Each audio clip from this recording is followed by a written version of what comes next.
तो चलिए मित्रों, अब अगले क्वेश्चन की तरफ बढ़ते हैं और नेक्स्ट क्वेश्चन को देखते हैं। तो 89 नंबर मेरा क्वेश्चन क्या कर रहा है, इसको भी सब अमेरिका शब्द कौन सी संज्ञा, तो यह खास देश का नाम है, तो यह व्यक्तिवाचक संज्ञा हो जाएगा, व्यक्तिवाचक, बिल्कुल बिल्कुल करेक्ट हो जाएगा बी आंसर। चलिए निम्न में इसका फ्रेंड्स मैंने बहुत मेहनत करके आपके लिए ये आंसर प्रोवाइड करा रहा हूँ। तो वीडियो पर पहली बार चैनल पर तो चैनल को सब्सक्राइब करें, वीडियो को दिल से लाइक करके चैनल को सब्सक्राइब जरूर कर ले। चलिए नेक्स्ट क्वेश्चन की तरफ बढ़ते हैं। 88 नंबर क्वेश्चन है, निम्न में अशुद्ध शब्द कौन सा है, तो पृथक अशुद्ध शब्द है उन्नति। उन्नति का संधि विच्छेद करना, तो उन्नति का संधि विच्छेद उत प्लस उन्नति हो जाएगा, ऑप्शन नंबर डी हो जाएगा, बिल्कुल करेक्ट हो जाएगा। ड का उच्चारण स्थान क्या है, तो ड का उच्चारण स्थान मूर्धा है, मूर्धा है, मूर्धा है। अगला नेक्स्ट क्वेश्चन में, पेट में चूहे कूदना मुहावरे का अर्थ होता है जोड़ों का भूख लगना, जोड़ों का भूख लगना, ऑप्शन नंबर इसका बी हो जाएगा।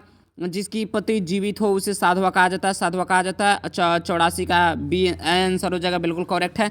और चलिए नेक्स्ट क्वेश्चन की तरफ बढ़ते हैं फटाफट, अब अगले क्वेश्चन को भी देख लेते हैं। तो चलिए मेरी जनाब 83 नंबर क्वेश्चन को देखते हैं फटाफट। 83 नंबर क्वेश्चन मेरा क्या कर रहा है, 83 नंबर सहयोगी शब्द का विलोम क्या होगा, तो सहयोगी शब्द का विलोम होगा प्रतियोगी, ऑप्शन नंबर इसका क्या हो जाएगा, डी हो जाएगा। जी फ्रेंड्स, डी आंसर हो जाएगा। चलिए नेक्स्ट क्वेश्चन की तरफ, मेघ का परिवाची शब्द घन होगा, घन हो जाएगा, सी आंसर बिल्कुल करेक्ट है।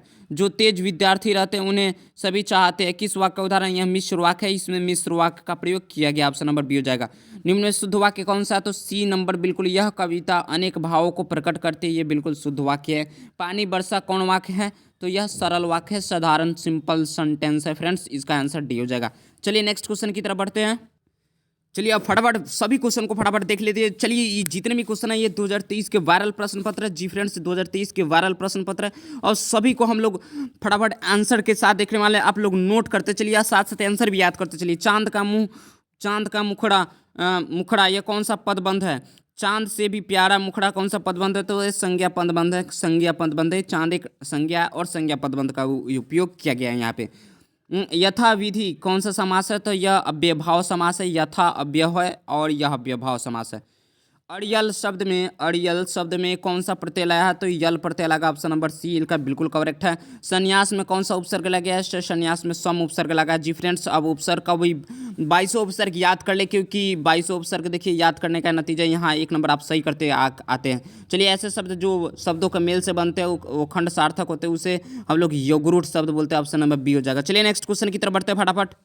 चलिए अब अगले क्वेश्चन 73 नंबर क्वेश्चन को फटाफट देख लेते हैं। चौथा शब्द क्या है, तो यह विदेशज है, चौथा शब्द विदेशज शब्द। अगला, किसी भी भाषा के मूल शब्द को क्या कहा जाता है, तो तत्समक किसी भाषा के मूल शब्द को कहा जाता है।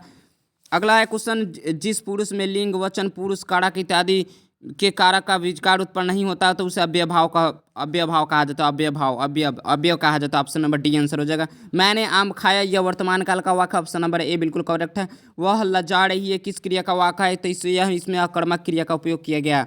धनवान शब्द में कौन सा प्रत्यय, तो वान प्रत्यय, जी बिल्कुल वान प्रत्यय, 68 का आंसर ए हो जाएगा। चलिए अगले क्वेश्चन की तरफ बढ़ते फटाफट।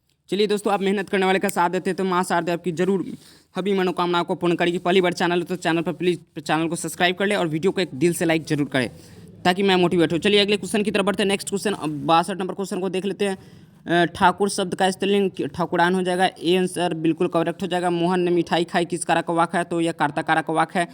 मैं आप ही से वहीं आया हूँ, किस सर्वनाम का उदाहरण है, तो यह अनिश्चयवाचक सर्वनाम का उदाहरण है, क्योंकि इसमें बात अनिश्चित झलक रही है।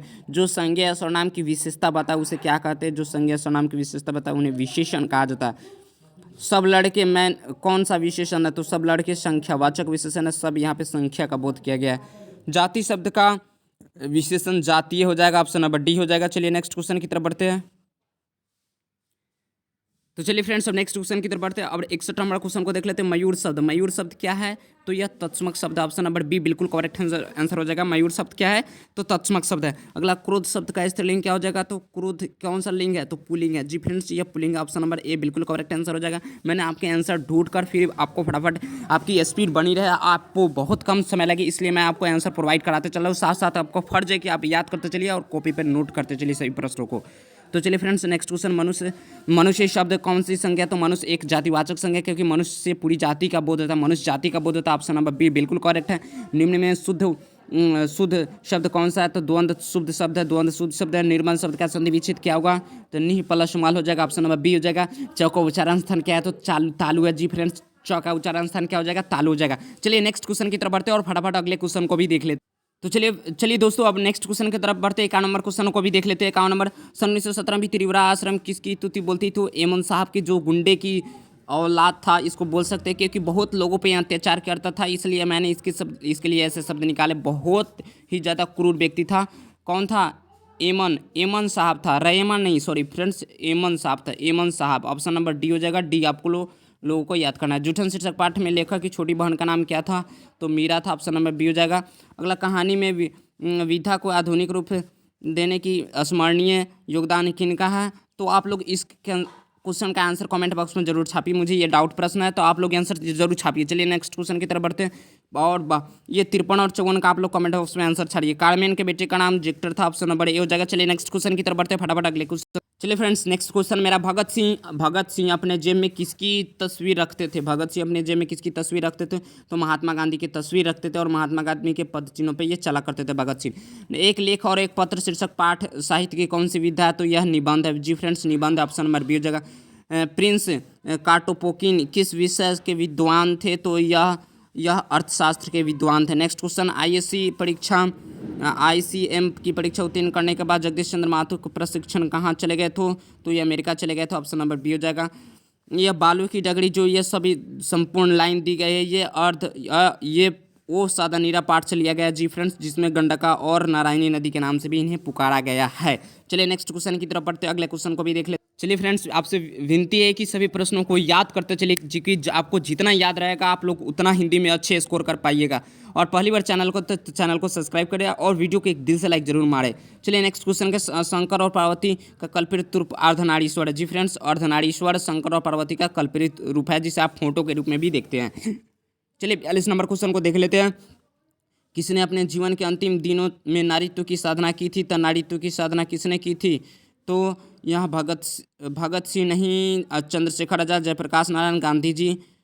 तो इसका फ्रेंड्स मुझे डाउट है, तो 42 क्वेश्चन को भी आप लोग कमेंट बॉक्स में जरूर आंसर छापिए, इसलिए मैंने इसका आंसर भी आपके सहारे छोड़ रहा हूँ। प्लीज़ कमेंट में जरूर छापिएगा। चलिए नेक्स्ट क्वेश्चन 43, श्वेत वस्त्र पहनने वाला जैन संप्रदाय को श्वेतांबर बोला जाता है। ऑप्शन नंबर डी हो जाएगा बिल्कुल करेक्ट। सच्चिदानंद हिरणानंद वात्स्यन की माता जी का नाम बेयंती देवी था। ऑप्शन नंबर ए हो जाएगा बिल्कुल करेक्ट। मालती के पति का नाम महेश्वर था। फटाफट नेक्स्ट क्वेश्चन की भी तरफ बढ़ते हैं।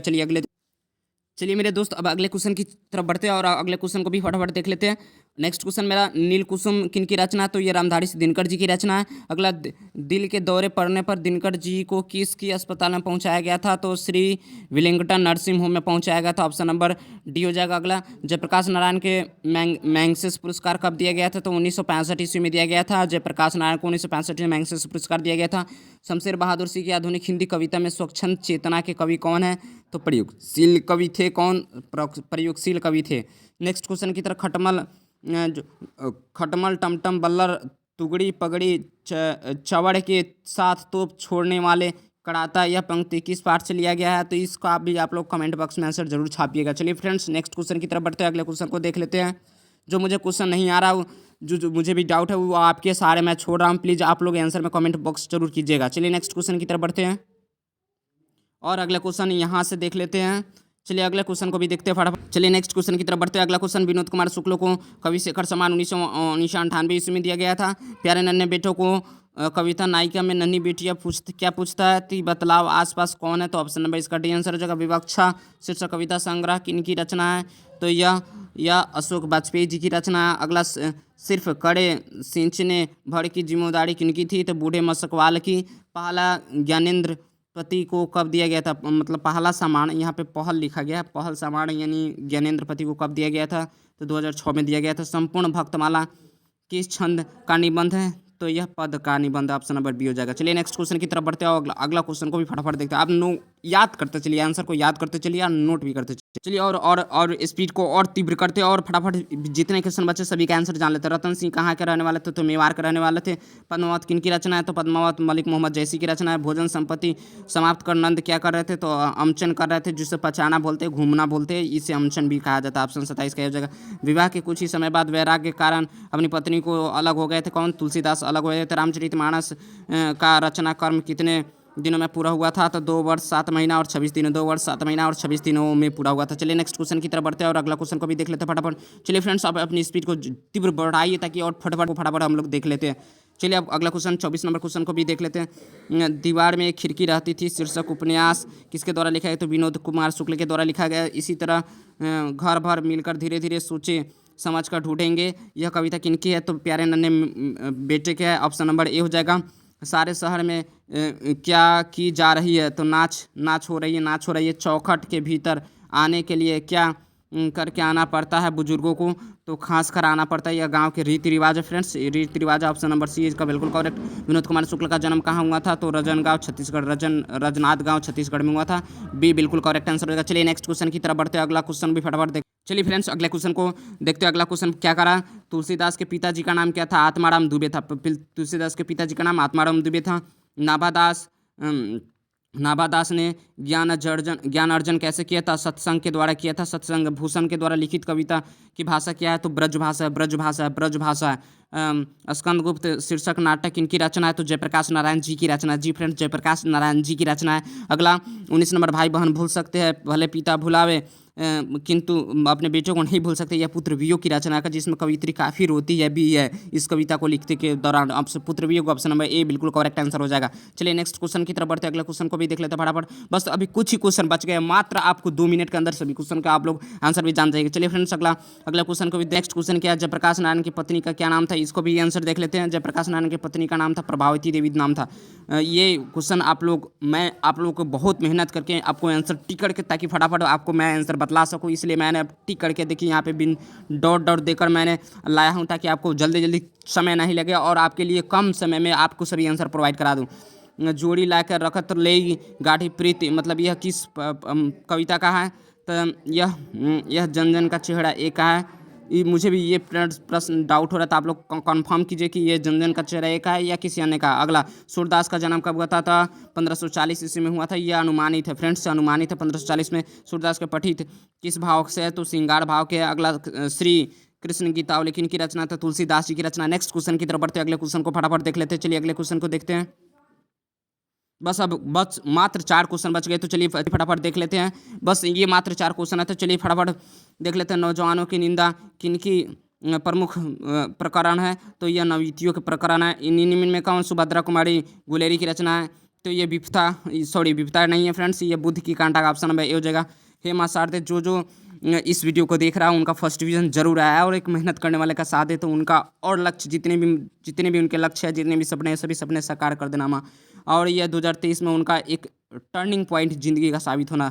प्लीज़ चैनल पर पहली बार है तो चैनल को सब्सक्राइब करके वीडियो को एक दिल से लाइक जरूर करिएगा फ्रेंड्स। चलिए अब नेक्स्ट क्वेश्चन को देखते हैं। उसने कहा था कहानी में पोलूराम कौन था? तब पोलूराम एक चौकीदार था। Option number. चलिए मिलते हैं नेक्स्ट वीडियो में। आज के लिए इतना ही। जय हिंद, वंदे मातरम।